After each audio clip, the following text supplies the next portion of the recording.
After the break, Safe to Speak, the TV star who's finally opening up about his troubled life in a religious cult.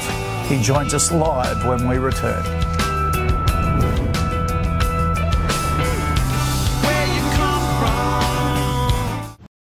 Our next guest is an Aussie actor with a very dark past. Benjamin Grant Mitchell found fame on the hit show Neighbours as the charismatic boy next door.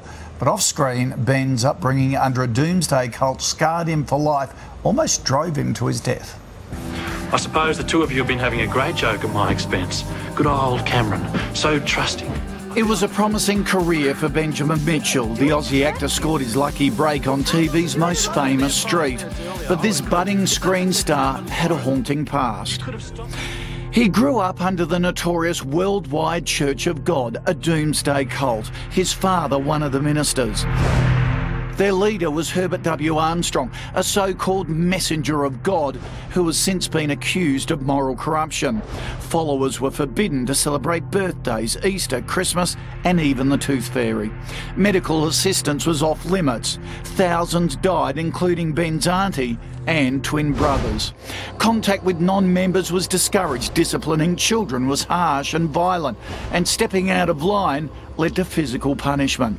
Ben's family were naive to the corruption and abuse, but by his 10th birthday, they called it quits and left the church. Acting and performing helped him cope with the painful memories, but it wasn't enough. In his 20s, he started using drugs. By 25, he overdosed on amphetamines. Today, the husband and father has written a novel about growing up in a doomsday cult. And Ben joins us now. Good morning to you. Good morning. Thanks for having me on. Pleasure. Writing the novel, was that cathartic? Yeah, sure. It was a great experience to use all my experiences to come up with a, hopefully a piece of art. Yeah. How does it haunt you now, though? Well, I guess that I'm talking about those experiences in a way, I guess, as some sort of effect of that early childhood.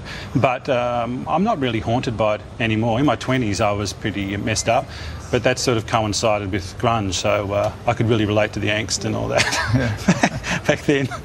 But when you were a kid in it and involved in it, you obviously knew no different. No. When did you get to the point where you realised it was corrupt? I think when I turned 10 and realised I hadn't had a birthday or a Christmas present yet. That was actually when we left the church as well, and so I started asking questions then, I guess, because up until that point that was supposed to be normal, and now we were out of the church and sort of starting a whole new life. So I wondered what happened to the old life. Yeah. How did your parents get sucked into something like this? I suppose, how powerful is it in drawing followers? Well, basically it was a Christian cult, a fundamentalist Christian church, really.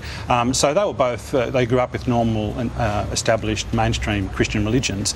And so it wasn't a big jump to go to this one that happened to celebrate on Saturdays and didn't keep Christmas. There's other Christian churches who follow those sort of tenets as well, though. So it wasn't a big jump, but I think that they were attracted to the charismatic leader. I mean, he looks pretty scary in some of that footage, but he also had a way with words. He actually started in advertising, so maybe that had something to do with it. Yeah.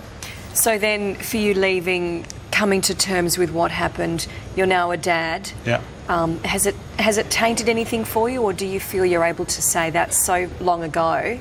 You've moved on. I think actually in a lot of ways I benefited from it. It's maybe a funny thing to say, but it caused me to really question the role of not only a cult religion but mainstream religion as well, and so how I wanted to raise a family or be a father.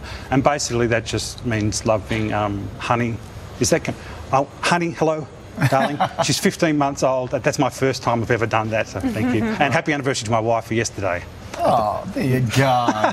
Well, it's a fascinating read. It's a novel, of course, yes. But you draw on those experiences. Yeah. Because these cults are pretty fascinating, and you have a way with words too. So congratulations on the book, and thanks for joining us. Oh, thank you very much. Thanks for coming in.